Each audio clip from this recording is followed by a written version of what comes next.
Hello student, welcome to my channel. So student, जैसा कि हम सोशियोलॉजी यानी समाजशास्त्र बीए फर्स्ट सेमेस्टर का यूनिट 3 स्टार्ट कर चुके हैं और आपका यूनिट 3 है समाजशास्त्र की बुनियादी अवधारणाएं, समाज, समुदाय, संस्थाएं, संघ, सामाजिक समूह, मानव और पशु समूह।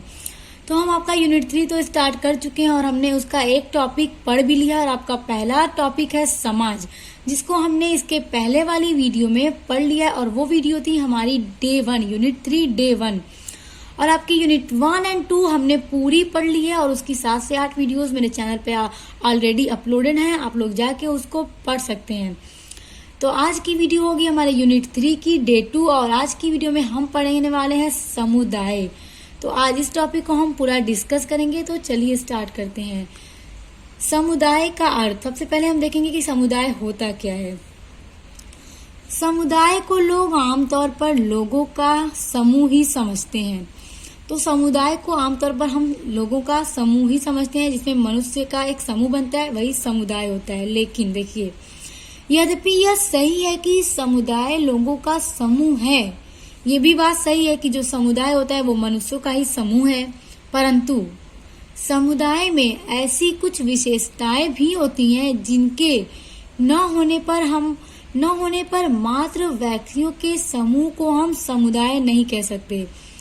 तो देखिए स्टूडेंट, यहाँ पे कहने का मतलब ये है कि समुदाय को आमतौर पर हम लोगों का समूह ही कहते हैं और ये बात बिल्कुल सही भी है कि लोगों का समूह ही समुदाय होता है। लेकिन समुदाय में कुछ ऐसी खास विशेषताएं भी होती हैं, कुछ खास चीजें भी होती हैं जो कि अगर न हो तो हम लोगों के समूह को नहीं कह सकते कि ये समुदाय है।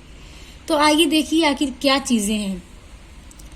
समुदाय अंग्रेजी के 2 शब्दों से मिलकर बना है, कॉम प्लस म्यूनिस। तो ये अंग्रेजी के 2 शब्दों से मिलकर बना है। तो पहला शब्द है हमारा कॉम, दूसरा है म्यूनिस। तो कॉम का अर्थ है एक साथ। तो जो पहला वर्ड है कॉम, उसकी मीनिंग होती है एक साथ, यानी एक साथ। और म्यूनिस का अर्थ है, यानी म्यूनिस की मीनिंग होती है सेवा करना। तो अगर हम दोनों को मिला दे तो देखिए क्या बनता है, इस तरह कम्युनिटी, यानी ये दोनों वर्ड्स को मिलके बनता है कम्युनिटी यानी समुदाय। इस तरह कम्युनिटी शब्द का अभिप्राय एक साथ सेवा करना हुआ, यानी कि इंग्लिश के 2 शब्दों से मिलके बना है समुदाय, इंग्लिश में बोलते हैं कम्युनिटी। इसका मतलब होता है कि एक साथ मिलकर सेवा करना। जब कुछ व्यक्ति एक साथ रहकर अपने सामान्य उद्देश्यों की पूर्ति करने के लिए देखिए, जब कुछ व्यक्ति एक साथ रहकर अपने सामान्य उद्देश्यों की पूर्ति करते हैं, यानी कि जब कुछ लोग मिलकर एक कम्युनिटी बनाते हैं, एक समुदाय बनाते हैं और अपने कुछ सामान्य उद्देश्यों की पूर्ति करते हैं जिनके लिए वे संगठित होते हैं। संगठित का मतलब जिनके लिए उन्होंने उस ऑर्गेनाइजेशन को बनाए हैं, एक समुदाय को बनाया है, एक साथ मिले हैं, एक साथ रह रहे हैं, तो उनका जो उद्देश्य है उसकी पूर्ति करने के लिए वो लोग मिल के रहते हैं, तो वही होता है समुदाय। अगर ये न होता तो ये समूह को हम समुदाय नहीं कह सकते, बस लोगों का समूह कहेंगे। मिल के कोई उद्देश्य है जो पूरा करते हैं, संगठित होते हैं, एक साथ मिलते हैं, तो वो हो गया हमारा समुदाय। तो समुदाय क्या है आप लोगों को समझ में आ गया होगा। तो आगे इसकी डेफिनेशन को देखते हैं। बोगार्डस के अनुसार, तो ये एक विद्वान है जो अपने पॉइंट ऑफ व्यू से एक डेफिनेशन देते हैं, एक परिभाषा देते हैं कि समुदाय वह सामाजिक समूह है जिसमें कुछ मात्र में हम भावना हो जो किसी निर्दिष्ट क्षेत्र में रहता हो। तो बोगार्डस के कहने का मतलब ये है कि समुदाय एक ऐसा सामाजिक समूह है, क्योंकि समाज में रहने वाले लोग ही तो मिलके एक समुदाय बनाते हैं, तो वो हो गया एक सामाजिक समूह जिसमें कुछ मात्र हम भावना हो, यानी कि उनके बीच में हम भावना हो कि जितने भी लोग मिलके एक समुदाय को बनाते हैं उन सबका जो उद्देश्य हो वो सेम हो, उनके बीच हम की भावना हो कि हमें मिलकर करना है, जो किसी निर्दिष्ट क्षेत्र में रहता हो, यानी कि जो उनका समुदाय बना है वो एक ऐसे क्षेत्र में बना हो, मतलब उसका एक क्षेत्र होता है कि यहीं पे हमारा समुदाय बनेगा, वो एक जगह को चूज करते हैं। तो इनके कहने का यही मतलब है। दूसरी डेफिनेशन देखिए, एक और विद्वान है के डेविस, जो कहते हैं कि समुदाय सबसे छोटा वह क्षेत्रीय समूह है। ये नहीं है स्टूडेंट, समुदाय सबसे छोटा वह क्षेत्रीय समूह है जिसके अंतर्गत सामाजिक जीवन के सभी पहलू आते हैं। तो इनका कहना है कि समुदाय समाज का एक ऐसा छोटा सा समूह है जिसके अंदर समाज में जितने भी जीवन के पहलू होते हैं, जो भी हम रह के करते हैं समाज में, जो हमारी सामाजिक जीवन के पहलू होती हैं, जरूरतें होती हैं, वो समुदाय के अंदर आती हैं। सो स्टूडेंट, हमने पढ़ा समुदाय का अर्थ और उसकी डेफिनेशन। तो एग्जाम में इस तरह से क्वेश्चन पूछा जाता है कि समुदाय से आप क्या समझते हैं या समुदाय क्या है, स्पष्ट कीजिए। समुदाय पे एक नोट लिखिए, कुछ भी आपसे एग्जाम में पूछा जा सकता है। तो जितना अभी हमने पढ़ा कि समुदाय क्या है, किन वर्ड से मिलके बना है, ये सब आप लिख दीजिएगा। एक ओवर रिव्यू देने के बाद आप 2 से 3 विद्वानों की डेफिनेशन को लिख दीजिएगा, तो बहुत अच्छा होगा। इस तरह से एग्जाम में डेफिनेशन तो आपको हर हाल में लिखना चाहिए। मिनिमम तो आपको 2 डेफिनेशन लिखना ही चाहिए। अगर आप इससे ज्यादा याद कर सकते हैं तो और भी अच्छी बात है। तो चलिए स्टूडेंट, आगे बढ़ते हैं और देखते हैं कि समुदाय की क्या विशेषताएं हैं। समुदाय की विशेषताएं या आवश्यक तत्व। तो इस समुदाय की क्या क्या विशेषताएं हैं या क्या क्या उसके जरूरी तत्व हैं, चलिए देखते हैं। तो पहला पॉइंट है निश्चित भूभाग।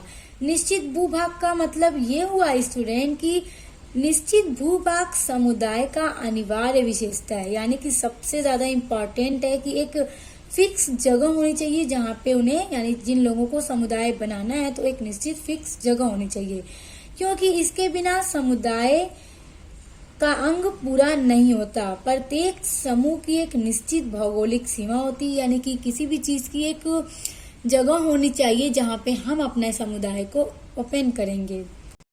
क्योंकि स्टूडेंट, अगर एक फिक्स जगह होगी, निश्चित भूभाग होगा, तो उसे पहचानने में काफी आसानी होगी, इसलिए उसकी जगह को फिक्स की जाती है। दूसरा पॉइंट है मानव समूह।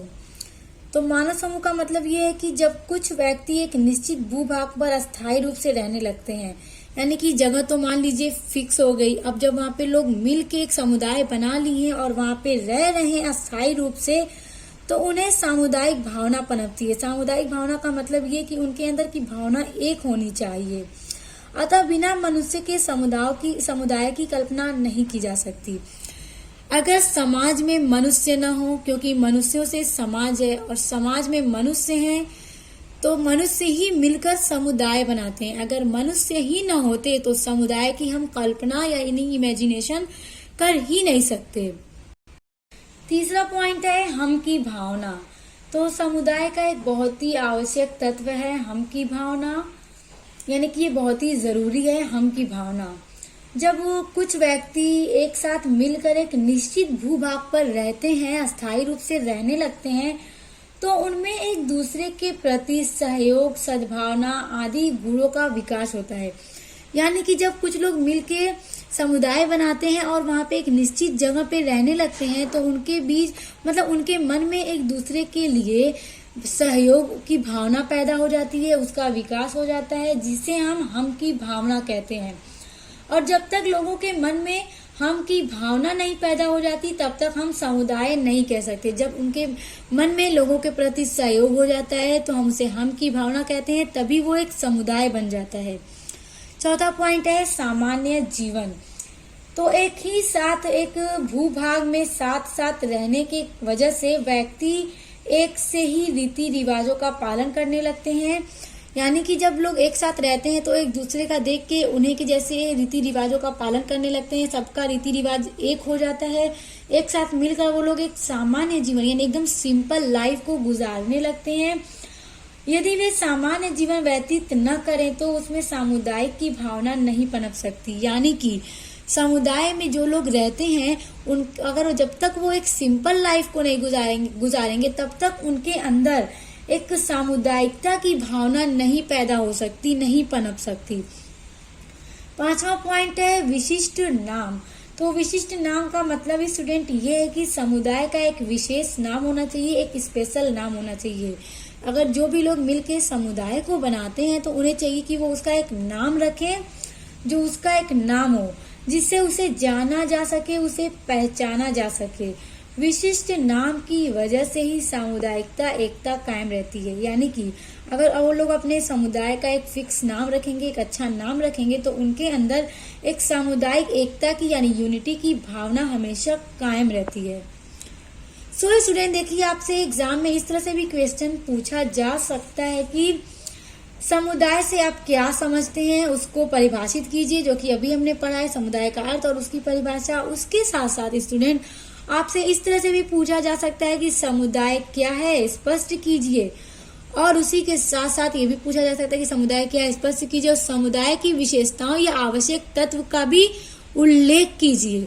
तो ये सब आप उसमें लिख सकते हैं, जो भी मैंने अभी आपको एक्सप्लेन करके समझाया है, आप लोगों को अब समझ में भी आ गया होगा, तो आप लोग उसको एग्जाम में लिख सकते हैं। सो स्टूडेंट देखिए, हमने समुदाय का अर्थ, परिभाषा और उसकी विशेषताएं तो पढ़ ली हैं, लेकिन ये चीज आप लोगों के लिए बहुत ज्यादा इम्पोर्टेंट है, क्योंकि ये एग्जाम में पूछा जाता है कि समुदाय और समाज में अंतर स्पष्ट कीजिए। इस तरह से आपके क्वेश्चन पेपर में आ सकते हैं, या तो फिर इस तरह से भी पेपर में आता है कि समाज एवं समुदाय में क्या अंतर है। तो स्टूडेंट देखिए, हमने यूनिट 3 की डे 1 में समाज के बारे में पढ़ा था कि समाज क्या है, उसकी विशेषताएं, उसके कार्य, ये सब हमने पढ़े थे। और यूनिट 3 की डे 2 में यानी कि आज की वीडियो में हमने समुदाय के बारे में पढ़ा। तो जब हमने दोनों पढ़ लिया है, आपको दोनों चीजें पता चल गई हैं, तो आपको इन दोनों के बीच में अंतर भी पता होना चाहिए, क्योंकि ये बहुत इंपॉर्टेंट है, स्टूडेंट एग्जाम में पूछा भी जाता है और इस तरह से आपके क्वेश्चन बन के आ सकते हैं। मैंने दोनों आप लोगों के लिए लिख दिया है ताकि आप लोग इसे इजिली समझ सकें। तो चलिए देख लेते हैं कि समुदाय और समाज में क्या अंतर है। तो अगर पेपर में पूछ दे कि समुदाय और समाज में अंतर स्पष्ट कीजिए, तो समुदाय अगर पहले है तो आप लेफ्ट साइड समुदाय ही डालिएगा, ये तो आपको पता होगा, तो बताने की जरूरत नहीं है। चलिए पहला पॉइंट देखते हैं कि समुदाय क्या है और समाज में क्या अंतर है। समुदाय व्यक्तियों का समूह है और समाज सामाजिक संबंधों का जाल है, यानी कि समाज में रहने वाले लोग ही मिलके समुदाय का निर्माण करते हैं और समाज सामाजिक संबंधों का जाल है, यानी कि समाज में रहने वालों का एक संबंध बनता है, उसी का जाल है समाज। दूसरा पॉइंट है समुदाय के लिए हम की भावना आवश्यक है। तो समुदाय के लिए हम की भावना तो बहुत ही ज्यादा इम्पोर्टेंट है, ये जो अभी हमने पढ़ा भी है। समाज के लिए हम की भावना आवश्यक नहीं है, यानी समाज के लिए ये इम्पोर्टेंट नहीं है, लेकिन समुदाय के लिए बहुत इम्पोर्टेंट है। तीसरा पॉइंट है कि समुदाय की रचना समाज से हुई है। समाज का निर्माण अति प्राचीन काल से हुआ है। ये आप लोग मत देखिएगा, इसको कट कर दीजिएगा। समाज का निर्माण अति प्राचीन काल से हुआ है। तो देखिए, समुदाय की रचना समाज से हुई है, यानी कि समाज में रहने वाले लोग ही मिलकर समुदाय बनाते हैं। और समाज का निर्माण अति प्राचीन काल से हुआ है, यानी कि समाज पहले भी था और आज भी है, ये हमेशा से चला आ रहा है। चौथा पॉइंट है समुदाय में किसी समाज का होना आवश्यक नहीं है। समाज में बहुत से समुदाय हो सकते हैं, तो इनके बीच ये तो बहुत बड़ा मतलब कि अंतर है कि समुदाय में कोई समाज होना जरूरी नहीं है, क्योंकि समाज के लोग ही समुदाय को बनाते हैं। लेकिन एक समाज के अंदर जो हमारा समाज है, समाज तो बहुत सारे होते हैं, अलग अलग जंग के अलग अलग कल्चर होते हैं, तो समाज के अंदर एक से ज्यादा समुदाय हो सकता है, यानी कि कुछ लोग मिलके अलग अलग तरह का अपना अपने अकॉर्डिंग समुदाय बनाते हैं। तो समाज में बहुत सारे समुदाय हो सकते हैं, लेकिन समुदाय में किसी समाज का होना जरूरी नहीं है। पांचवा पॉइंट है समुदाय के लिए निश्चित भूभाग का होना आवश्यक है। तो समुदाय के लिए एक निश्चित भूभाग होना चाहिए ताकि उसे जाना और पहचाना जा सके। समाज के लिए भूभाग का होना आवश्यक नहीं है। छठा पॉइंट है समुदाय मूर्त होता है, यानी कि दिखता है। जो लोग मिलके समुदाय को बनाते हैं वो हमें दिखता है। और समाज अमूर्त होता है, ये बात आप लोग को बहुत अच्छे से पता है स्टूडेंट कि समाज अमूर्त होता है और समुदाय मूर्त होता है। सो स्टूडेंट, ये था समुदाय और समाज के बीच में अंतर, जो कि आप लोग को याद होना चाहिए, एग्जाम में पूछा जाता है। तो यूनिट 3 की डे 2 की आज की वीडियो में हमने समुदाय पढ़ा और समाज और समुदाय में अंतर पढ़ा। तो यूनिट 3 की डे 3 की वीडियो में हम पढ़ेंगे संस्थाएं क्या है, उसके बारे में हम पढ़ेंगे। तो अब मिलते हैं नेक्स्ट वीडियो के साथ।